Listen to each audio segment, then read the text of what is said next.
Welcome back, everybody. Today's topic, we're going to cover the 960 system. So the 960 is a part-hoc grooving system that Warren offers for a variety of different machine tools. Today we happen to be on a Miyano BNX65MSY. We're going to show you how to install the tool, how to set up the tool properly, and how to troubleshoot any problems you might have during the operation of the 960 system. Thanks for joining us. Let's get to it. So we've unboxed our 960 here. Can you run down the different components that we have as part of this system? Sure. And what comes with the system when you purchase it? So to start with, you're probably going to be working with the base plate. So the base plate, again, is going to be machine specific, machine and model specific within the machine. So this one here is actually for the Miyano that's behind us right now. One of the first things that you want to do is make sure that you got all the screws that are going to be used to put all of this together and bolt it to the machine. But then also check this little port right here on the side of it and make sure that the O-ring is there. Because with the O-ring, it sometimes can come loose. And if it comes loose and it's not there, you're not going to get a good seal. You're going to have a perfect seal coming through the bottom side of the turret because the coolant's going to come into these two dowel pin holes. But you're not going to have a good seal here on the side where your sidearm is going to mount to the side of this base plate. So that's one of the first things you want to look for along with the screws that you have. The second thing, when you unbox your sidearm or the intermediate cassette holder, there's going to be an O-ring here as well. So that's another piece that you want to make sure hasn't come loose, hasn't been jarred loose during shipping. This is the point here where the coolant is actually going to enter from that base plate where we just looked at the other O-ring. When you bolt all of this together, you're going to have a seal there at that surface. And then when you put your cassette in there, you're going to have a seal up here as well. So the system is sealed and rated for very high pressure. So then the next piece that you're going to have is you're going to have the cassette that's actually going to hold the insert. These come in different widths, different cutting depths, and also for different coolant configuration. This one here, if you can see where the insert's actually going to sit, there's a hole down there. Oh, wow. So this is actually for our coolant through the center of the insert tools. A lot of the other ones that we offer, we have coolant coming from above and coolant coming from below. So typically it's external to the insert, but in some cases, if customers do want coolant coming through the center of the insert, we do have that as an option as well. So even in deep grooves, we're going to get coolant right to the cutting zone where we need it. Right. When you get everything unboxed and you've located all your components, this one here being the 960A with the cassette going to be mounting to the outboard side of this intermediate holder, we're going to locate where the cam pin is. This is going to be for your height adjustability, which we'll get to here in a minute. But as you go to put all this together, that cam pin has to nest into one of these two ports right here. As we get that in, it's going to be kind of a tight fit, so you kind of have to... So it's precise. It is very precise. If you're off too much, it'll bind up on you. Then you can go ahead and take the two screws with the rectangular bracket, and that's going to go right in there. And then we can go ahead and just... We don't have to get these real tight right now, but to get them snug. I know a lot of Horn product, we recommend to use torque drivers. And I noticed these bolts, those are 12.9 quality. So would I just find the appropriate torque for that size bolt in a 12.9 grade bolt and then tighten it to that torque spec? Yes. Okay. At this point now we could decide if we want to, which direction we want to run our cassette. So in this case right now, the way it's set up, our cassette would be essentially mounted upside down. But if you wanted to run a different spindle rotation, we can remove these two screws and we can move this piece up here, and we could actually mount the cassette down here on the bottom. And you could actually do a M4 rotation with your spindle instead. Now, this only serves as a spacer and also to error-proof that someone might put the cassette in upside down in their particular setup. Is that correct? It's that, and it also blocks off the other coolant port that would be down here should we want to run our cassette down on this bottom orientation. Because remember, our coolant's coming out up here for right now. Okay. But if we were to switch that, then we would cover this coolant port up on top, and the coolant port down here would be open. Okay. And I notice it has a convenient little slot here so you can actually get in and loosen and tighten your insert screw. Correct. We've gotten our base holder connected. We've got the intermediate cassette. Now we need to put the actual cassette. This one happens to be an 845 cassette here. Is there anything I need to be aware of to install this properly? The biggest thing you're going to want to make sure is that the mounting area where the cassette's going to go, the cassette itself is free of any debris or nicks or dings or any of that kind of thing. that might throw off center line or squareness to the system. But assuming that everything is clean and clear, you would put this in, take your screws, and starting at the number 1, just get it finger tight, nothing real crazy right now. Number 2, 3, and 4, same thing. Within the 845, all these screws are interchangeable, so from this spacer bracket here to the ones that actually hold the cassette in, they're all the same.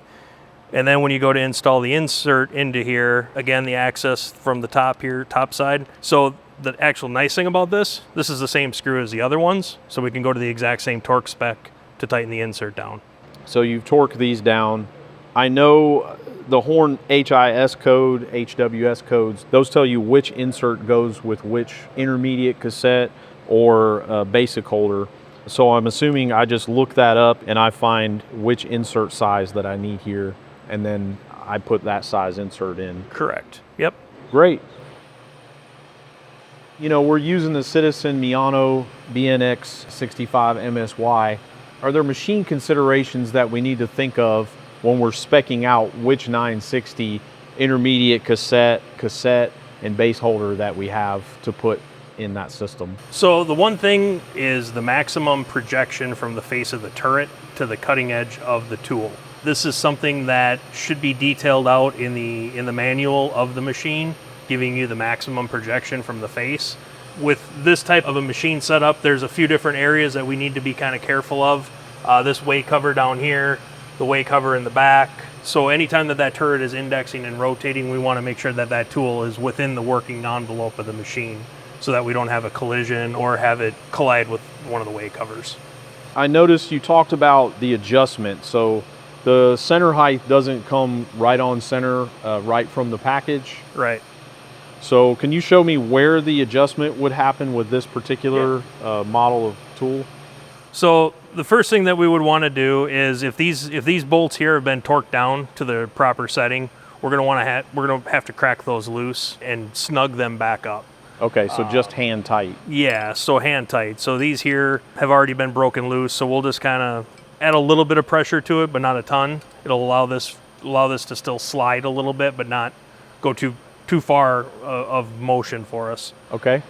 And then the next thing we're going to do is this smaller flathead screw is what is locking this cam pin down. So we need to loosen that.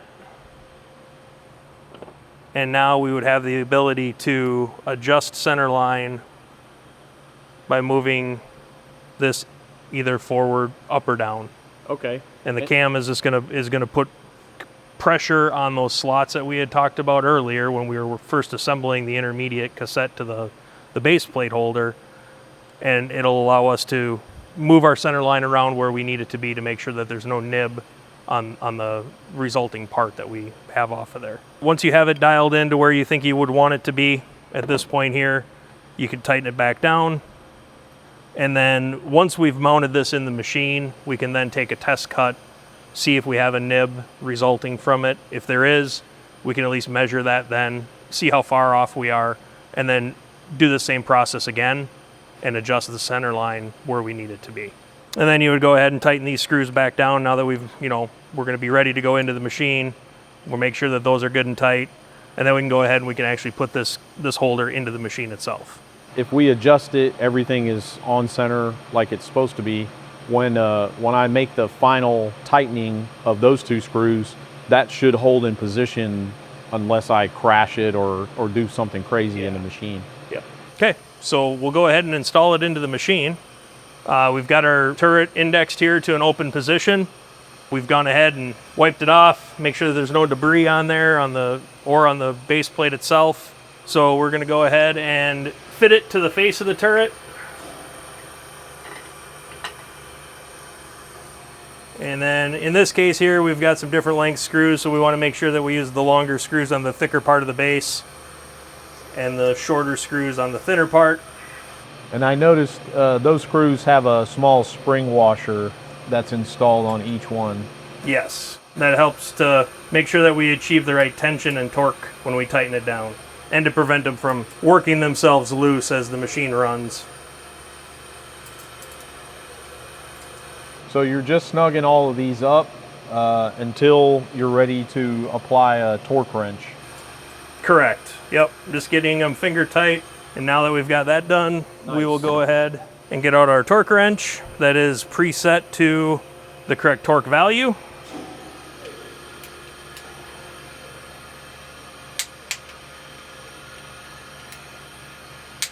And you tighten that in a crisscross pattern like you would any fixture or device on a machine. Yes. And we're all set. All right, so now we're ready to make our test cuts and see where our center height is.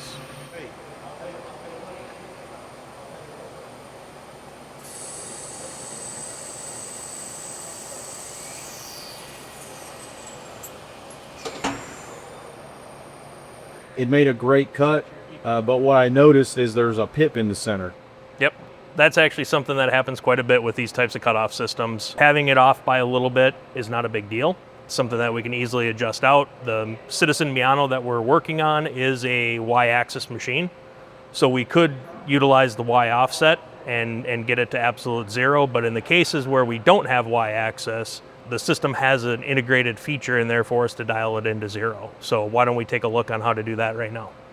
We've got this in the machine and we're trying to make these adjustments. Is there anything I should be aware of?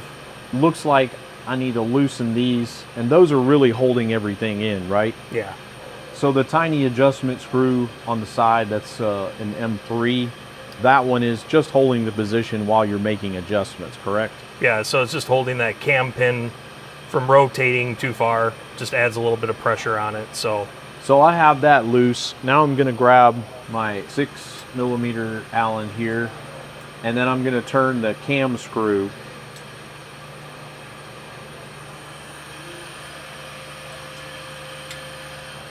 So now I'm gonna turn this cam screw, and you can see that it can move up and down. Yep.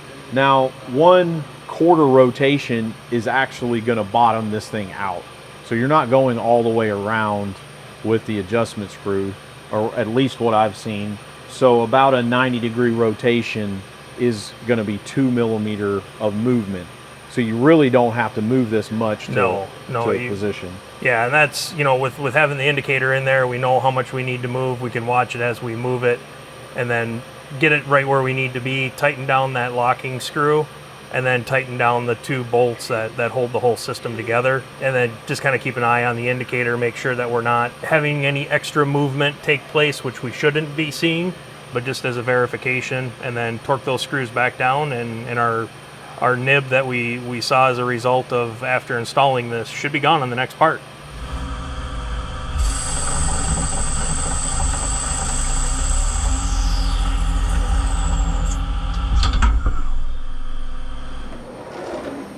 All right, Brian, I think that that last adjustment took care of it.